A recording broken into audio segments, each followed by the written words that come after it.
میرا نام سارا ہے اور جہلم سے بات کر رہی ہوں. میں نے چھپ کر نکاح کر لیا ہے لیکن ابھی تک کسی کو اس بات کا علم نہیں ہے اور اب میرے ماں باپ جو ہیں وہ میری شادی کروا رہے ہیں. تو کیا ایسے میں نکاح پر نکاح جائز ہے؟ ٹھیک ہے لیتے ہیں آپ کا سارا آپ کا سوال ہے.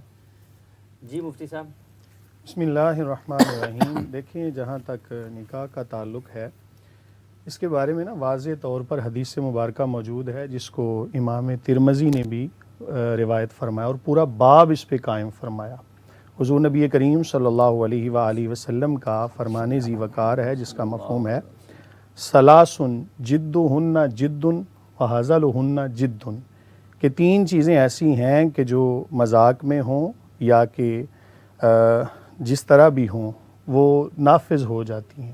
ان میں سے تین چیزوں کا آگے وضاحت بھی فرما دی. امام ترمذی نے اس کو روایت فرمایا، بالکل واضح حدیث ہے، اس کے اندر تو بالکل آگے اس کی تشریح کی بھی ضرورت نہیں ہے کہ تین چیزیں ایسی ہیں کہ جو جس حال میں بھی ہوں وہ نافذ ہو جاتی ہیں. ان میں سے ایک نکاح، دوسری طلاق اور تیسرا رجعت.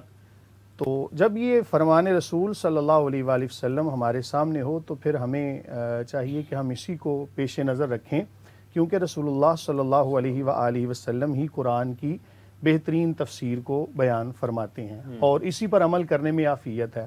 اب ظاہر ہے کہ جب ہم یہ کہیں گے نا کہ مذاق میں نہیں ہوتی طلاق اور غصے میں نہیں ہوتی یہ ساری کی ساری چیزیں، تو پھر ان تمام چیزوں کے حوالے سے کوئی حد قائم نہیں ہو پائے گی. پھر ہر بندہ کہے گا جی میں تو مذاق کر رہا تھا، میں تو جی غصے میں تھا. تو پھر اس طرح شرعی مسائل جو ہیں ان کو بیان کرنے کا جو ایک مقصد ہے نا وہ سارے کا سارا ختم ہو جائے گا. اس لیے جب فرمان رسول صلی اللہ علیہ وآلہ وسلم سامنے آ جائے تو پھر اپنی عقل کو قربان کر دینا اسی کے اندر ہی عافیت ہوتی ہے اور اسی میں بہتری ہے. ظاہر ہے کہ جب آپ میری بات کو سمجھ رہے ہیں نا کہ جب ہم کہہ دیں جناب ان چیزوں میں نہیں ہوتی تو پھر جو مسئلہ پوچھنے والا ہوگا نا وہ ہر دفعہ کہے گا جی میں مذاق کر رہا تھا، میں نے تو ایسے غصے میں کہہ دیا تھا. تو اس لیے ان چیزوں کی روک لگانا بھی ضروری ہے.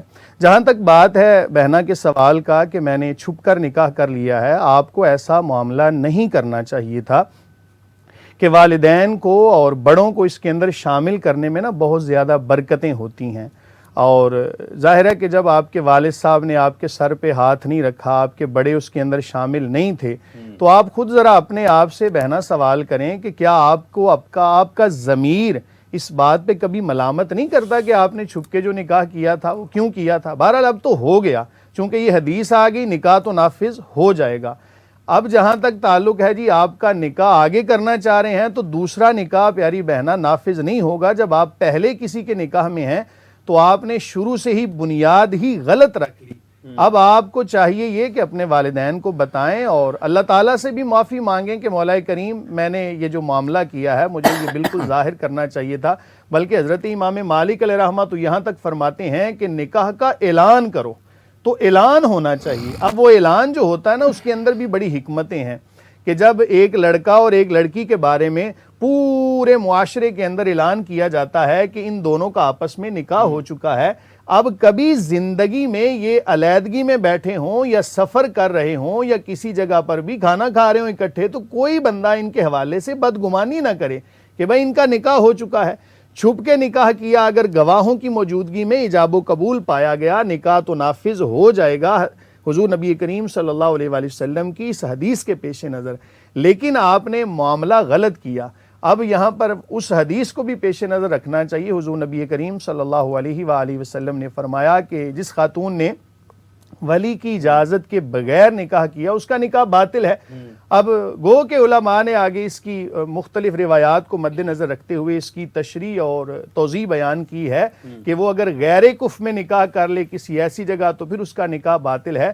تاہم آپ اس بات پہ نا اپنے والدین سے معافی مانگیں اور آپ کا پہلا نکاح باقی ہے، دوسرا نکاح کریں گی وہ نافذ ہی نہیں ہوگا، کیونکہ قرآن کہتا ہے والمحصنات من النساء کہ جو شوہر والیاں ہیں وہ باقی تمام مردوں کے اوپر حرام ہیں.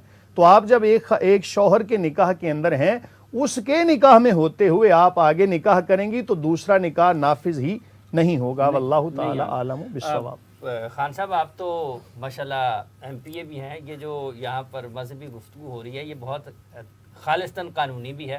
جی. اور جب ہم ان معاملات کو دیکھتے ہیں اور عدالتوں کا کبھی چکر لگتا ہے، یہ تو اس کے بعد کے جو حال وہاں پر گارڈین کورٹس میں ہوتا ہے، آپ کو لگتا ہے ان قوانین میں بھی کوئی تبدیلی کی ضرورت ہے کہ آج کے دن میں بھی اگر بچہ والد کے پاس ہے یا والدہ کے پاس ہے، بدقسمتی سے وہ علیحدگی میں ہے، تکلیف یہ ایک الگ سی ہے، جس کو اوپر گزر رہی ہوگی وہی جانتا ہے، تو 15 دن کے بعد ہی بچے کی والد یا والدہ سے ملاقات ہوگی، پتہ نہیں کتنے 100 سال پہلے کا قانون ہے، اسی کے اوپر ہم چلے جا رہے ہیں، جبکہ آج ڈیجیٹل ہے، مطلب آپ 1 سیکنڈ میں کسی سے بھی رابطہ کر سکتے ہیں۔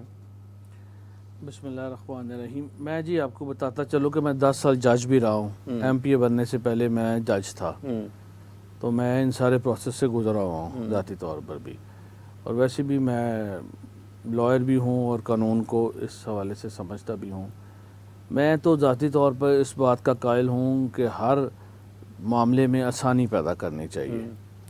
ہمارے معاشرے میں جب لیول طلاق تک آ جاتا ہے تو وہ اتنی نفرت اور اتنی دشمنی پڑ جاتی ہے، اور بچوں کے بھی جو سپرداری ہے، کسٹڈی ہے، اس کے معاملات میں بھی اتنی لڑائی جھگڑے، اس کے بعد حالات ایسے ہو جاتے ہیں کہ وہ نفرت کی وجہ سے وہ ملاقاتیں مشکل یا ناممکن یا ایک دوسرے کے لیے مشکلات پیدا کی جاتی ہیں، نہ کہ آسانیاں۔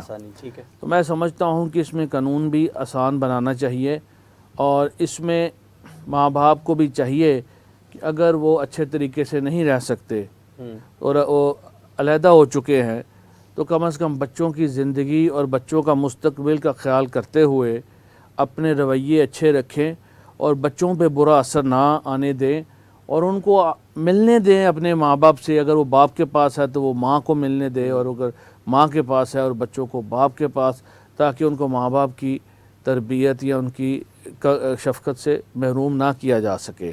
اس لیے میں تو سمجھتا ہوں کہ معاشرے میں یہ ایک جو مغربی معاشرہ ہے وہ اس لحاظ سے بہت بہتر ہے کہ وہ اگر آپس میں نہیں بھی رہتے اور بچے کسی کے بھی پاس ہیں تو بچے آزاد ہوتے ہیں ملنے ملانے آنے جانے کے لیے، اور وہ ایون میاں بیوی جو بعد میں نہیں رہتے کٹھے علیحدہ ہو جاتے ہیں وہ بھی اچھے طریقے سے ملتے ہیں، جیسے کوئی دوست ہو یا کوئی جاننے والا ہو۔ یہاں پہ تو چھریاں چاقو اور بڑے بڑے لیول تک لوگ چلے جاتے ہیں۔ تو میں سمجھتا ہوں کہ معاشرے میں جو برداشت ہے وہ کم ہونے کی وجہ سے فیملی پہ بھی اثر پڑ رہا ہے۔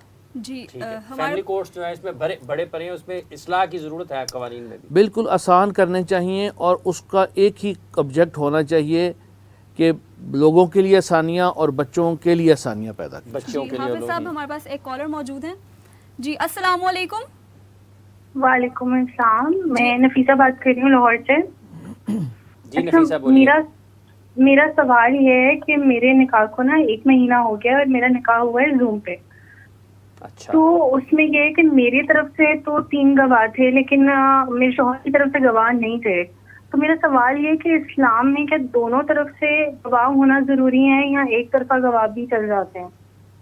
ٹھیک ہے آپ کا نفیسہ بہت بہت شکریہ۔ علامہ صاحب 2 سوالات ہیں، پہلے اس کا جواب دے دیں پھر ہم اگلے کی طرف بڑھتے ہیں کہ نکاح ہوا ہے، خاتون کا یہ ماننا ہے کہ ان کی طرف سے گواہ تھے لیکن ان کے جو شوہر ہیں ان کی طرف سے نہیں تھے، اور یہ نکاح زوم پر ہوا ہے۔ پہلے بار بھی 1-2 بات کر دوں میں، کریں ضرور کریں، جو بچوں کے بارے میں جی ضرور بتائیے، کیونکہ اس کی ضرورت ہے۔ بالکل۔ اصل ہم مولویوں کے پیچھے لگ گئے، میں خود مولوی ہوں، قرآن کو چھوڑ دیا ہے۔ قرآن ہمیں سورہ نساء اسی چیز کے لیے ہے۔ سورہ نساء بہت بڑا سورہ ہے، عورت کے نام سے اچھی طرح زندگی گزارنے کا نام نکاح ہے، اور نہیں آپ کا اچھا گزارا ہوتا تو نیکی کے ساتھ الگ ہو۔ بالمعروف کا معنی نیکی ہے، میرا خیال ہے اور کوئی معنی نہیں ہے۔ لڑائی، بدی، چھرا، چاقو، قتل و غارت یہ نہیں ہے۔ بالمعروف نیکی کے ساتھ تم الگ ہو جاؤ۔ میرے عزیز نے مثال یورپ کی دی آزادی کی، آپ کے ہاں آزادی کیا؟ میں تو پہلے یہ رونا رو رہا ہوں۔ پھر اگر وہ نہیں رہ سکتے اس کا طریقہ طلاق ہے، حالانکہ طلاق حرام نہیں ہے، لیکن اللہ کے نزدیک ایک ایسا امر ہے جو ناپسندیدہ ہے، عرش الہی کانپ جاتا ہے۔ یتیم کو تماچا مارنا، مظلوم پر ظلم کرنا، یا نہ کسی کو طلاق دینا، عرش الہی کانپ جاتا ہے۔